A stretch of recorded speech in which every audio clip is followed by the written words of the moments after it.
दोस्तों, बीजेपी ने कार्यकारी अध्यक्ष दे दिया। जो नितिन नवीन है, वो एक बोल सकते हैं कि बीजेपी क्यों जीत रही है उसका कारण यही है। आप जाएँगे सोशल मीडिया पे, जो भी ऐसी पार्टियाँ हैं जो बीजेपी के विपक्ष में होंगी, वो तरह-तरह के अरे यार अभी तक बीजेपी विपक्ष में अध्यक्ष नहीं दे पा रही है। तो अमित शाह का मुझे वो बात याद आ रहा था जो उन्होंने अखिलेश यादव को लोकसभा में बोला था कि भाई आपको तो 24 घंटे में अध्यक्ष चुन लोगे, क्योंकि आपको परिवार से ही चुनना है। हमारा एक तरीका है जो कार्य अध्यक्ष चुनने का, तो उस तरीके से।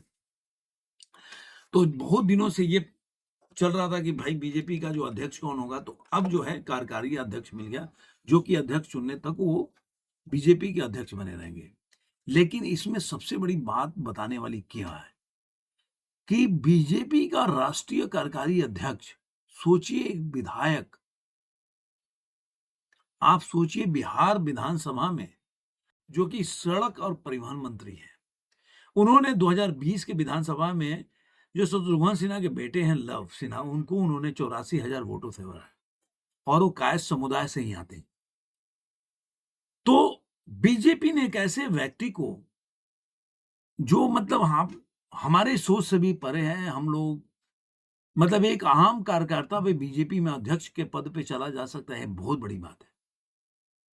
अभी यहाँ मैंने देखा कि पंकज जो चौधरी हैं, जो अभी उत्तर प्रदेश अध्यक्ष बनाया गया है, जो कि अभी देखिए पीयूष गोयल गए थे, उन्होंने कल से ही क्लियर हो गया था कि अनाउंसमेंट एक औपचारिकता थी, उनको बनाया गया। अब इसको लोग चुनाव से जोड़ सकते हैं कि चुनाव से, अरे चुनाव की वजह से, लेकिन बिहार में तो चुनाव होने के बाद उन्होंने किया। लेकिन सबसे बड़ी बात है कि आप बीजेपी में मुख्यमंत्री को भी नहीं बता सकते कि कौन मुख्यमंत्री होने वाला है या कौन, आप सोचिए प्रदेश अध्यक्ष कौन हो सकता है।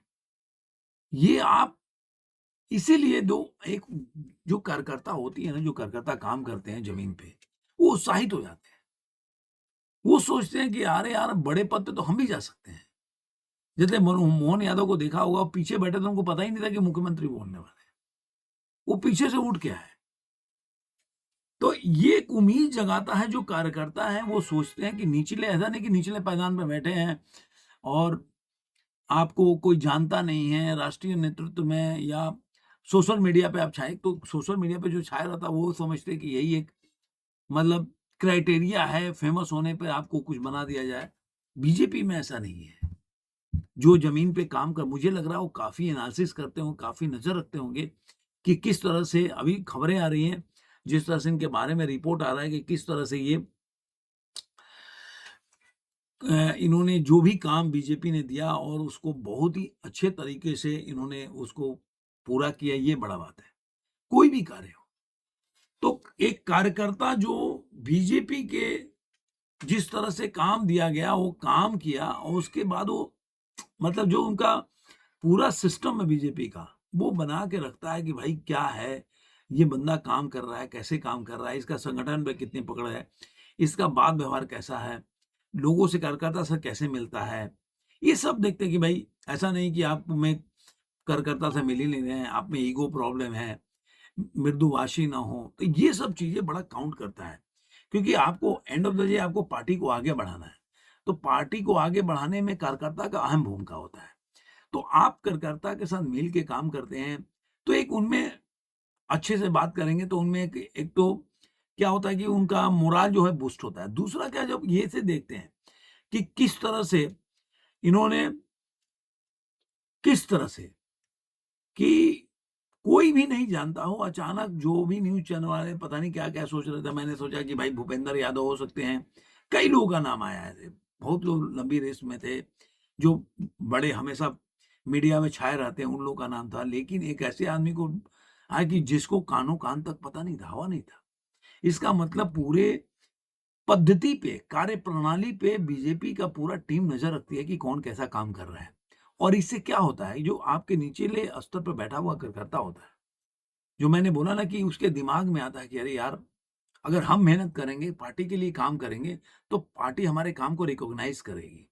कहीं ऐसा ही होता है कि अगर मान लीजिए कि एक उदासीनता कैसे होती है काम में? आप ऑफ़िस में काम कर रहे हैं और वहाँ पे मेहनत किए जा रहे हैं, लेकिन आपके मेहनत के हिसाब से आपको उस तरह से रिवॉर्ड्स मिलता नहीं हो। मान लीजिए कोई आपके काम को एप्रिशिएट नहीं करता हो, रिवॉर्ड छोड़ दीजिए, एप्रिशिएट नहीं करता हो आपके काम को, तो आप कुछ दिनों के बाद आप उदासीन हो जाएँगे। आपको लगेगा मतलब आप एक जो होता है ना आगे बढ़ के काम करना, वो एक जो अंदर एक काम करने की जो इच्छा होती है ना, वो मर जाती है धीरे-धीरे।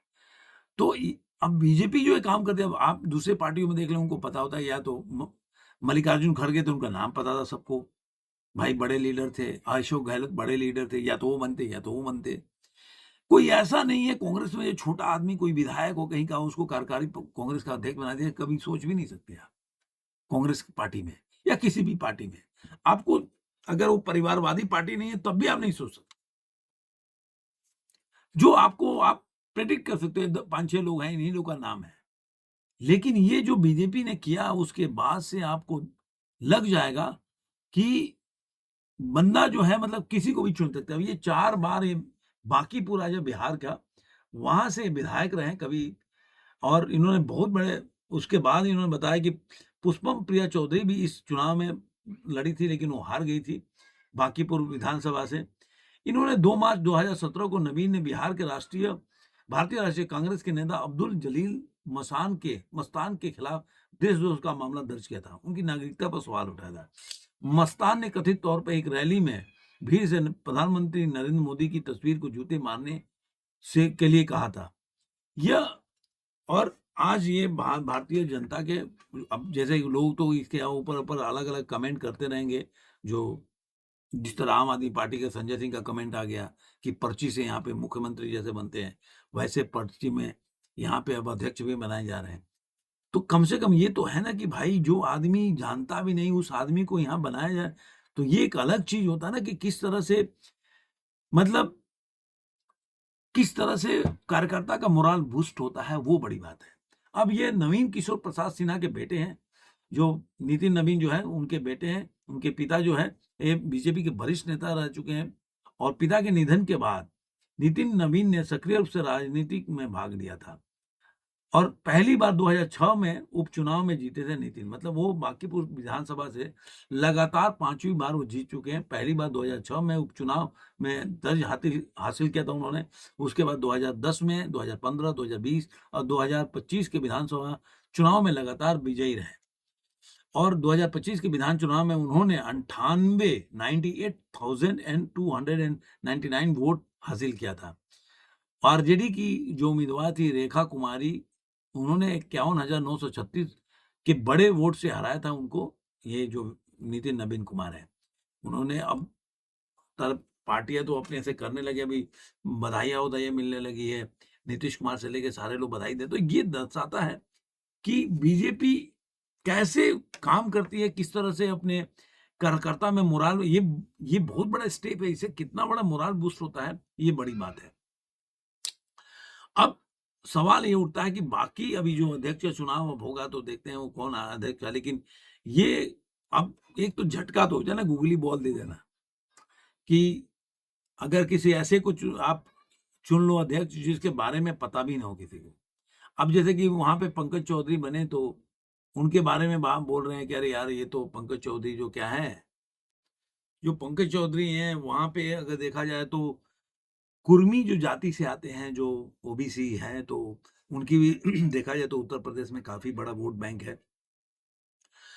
और ऐसा माना जा रहा है कि इसमें जो उत्तर प्रदेश के जो योगी आदित्यनाथ हैं, उनका को बाकी भारी, एक तरह से देखा जाए तो उनका काफ़ी नज़दीकी रहे हैं। और सबसे बड़ी शिष्टाचार देखिए कि जब वो उनको अभी पीयूष गोयल ने उनको जब बनाया हुए निर्वाचित हुए, उसके बाद वो योगी आदित्यनाथ का पैर छूने जा रहे थे। योगी आदित्यनाथ का पैर छूना मतलब कोई इंसान का नहीं, पर वो मानते हैं लोग कि साधु संत है। ये रजनीकांत जी ने पैर छूने का प्रयास किया तो किस तरह से जो विपक्षी दल है वो बोलने लगा, अरे यार रजनीकांत का इतना उम्र है। हम गाँव में जो पुजारी होते हैं, पंडित जी होते हैं, जो पूजा कराते हैं, वो यंग होते हैं, बूढ़ी-बूढ़ी माताएँ उनकी पैर छूती हैं। तो ये अपनी जो जो सनातन संस्कृति है वो अलग है। अब जो इसमें बिलीव ही नहीं करता वो क्या समझ पाएगा? ऐसे ही आप देखेंगे जब बीजेपी के राष्ट्रीय संगठन महासचिव जो विनोद तावड़े और केंद्रीय मंत्री जो महेंद्र पांडे थे, उस समय जो वो नामांकन का प्रक्रिया हो रहा था, जो जो योगी आदित्यनाथ बैठने के लिए बोल रहे थे, तो नहीं बैठ रहे थे वो लोग। ये एक शिष्टाचार होता है कि आप सोचिए कि मतलब वो मानते हैं कि योगी आदित्यनाथ एक मतलब संत हैं, साधु हैं, तो उसके हिसाब से उनको उनके सामने मतलब उन्होंने रिस्पेक्ट दिया। ये सब आपको देखने में नहीं मिलेगा। अब सबसे बड़ी बात है कि कुर्मी का वोट बैंक बहुत ज़्यादा है यूपी में। आपने आप देखेंगे तो बिहार में नीतीश कुमार भी कुर्मी जाति से आते हैं। तो कहीं न कहीं इसका प्रभाव तो पड़ेगा 2027 के चुनाव में। तो देखते हैं इस पे और क्या-क्या बड़ा न्यूज़ आता है। आपको ये वीडियो कैसा लगा ज़रूर कमेंट में बताइएगा। फिर मिलेंगे किसी और वीडियो में आज के लिए।